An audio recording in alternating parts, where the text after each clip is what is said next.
Hey, what's going on, guys? It's Zach here with Android Police. Hope you all are doing well. So it's about that time of year where Samsung announces the latest addition to their S line of phones, this next one obviously being the Galaxy S8. And after a very solid year with the S7 and S7 Edge, what kind of changes and upgrades can we expect to see in the S8? Well, let's go ahead and take a look at what we know so far. So the first thing comes as no real surprise, and that's USB Type-C. So farewell micro USB, it's been good. It's time for us to move on to Type-C, and this is something that we've already seen on the Galaxy Note 7. Of course, we already know what happened with that, but Type-C is the way pretty much everybody is going, so it's going to be great to have it on the S8. Now, right next to that USB Type-C port, you will thankfully find a 3.5mm headphone jack. So Samsung is still hanging on to the headphone jack, and that's something that I personally am very happy for. Next should also come as no surprise, and that's the iris scanner. We also saw this on the Galaxy Note 7, and this is a feature I actually found to be sort of useful. It could be considered gimmicky, but in all honesty, it did work well, and it provided a new form of security for your smartphone, so it'll be nice to have it around, and it will in fact be a better, faster version than the one found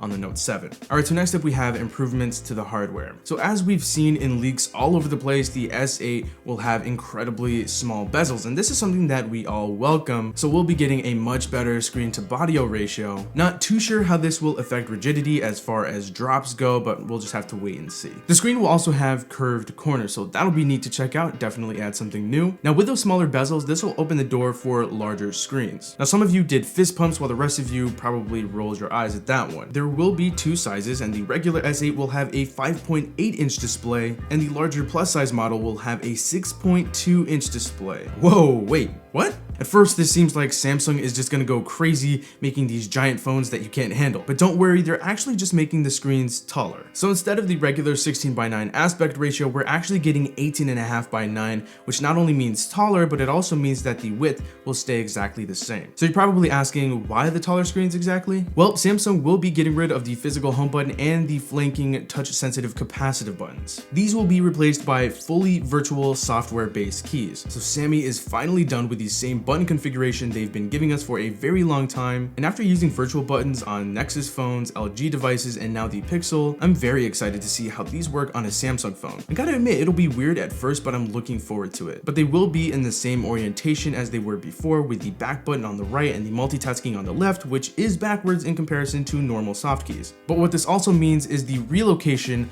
of the fingerprint scanner. Now this one is a bit of a head scratcher for me. I personally prefer the fingerprint reader to be on the back where the Pixel has it, but it looks like Samsung opted to go for a placement I've never seen before, and that's right next to the camera. And what I'm thinking is that this could be Samsung trying to get people to use the iris scanner instead of the fingerprint reader by putting the fingerprint reader in a more odd location. I'm just hoping that this won't result in too many accidental camera smudges. Now, a big addition to the S8 is something that I was definitely not expecting, and that's Samsung DeX. Basically, you'll be able to toss your phone on some sort of dock connected to an external monitor, providing you with a full desktop-like experience.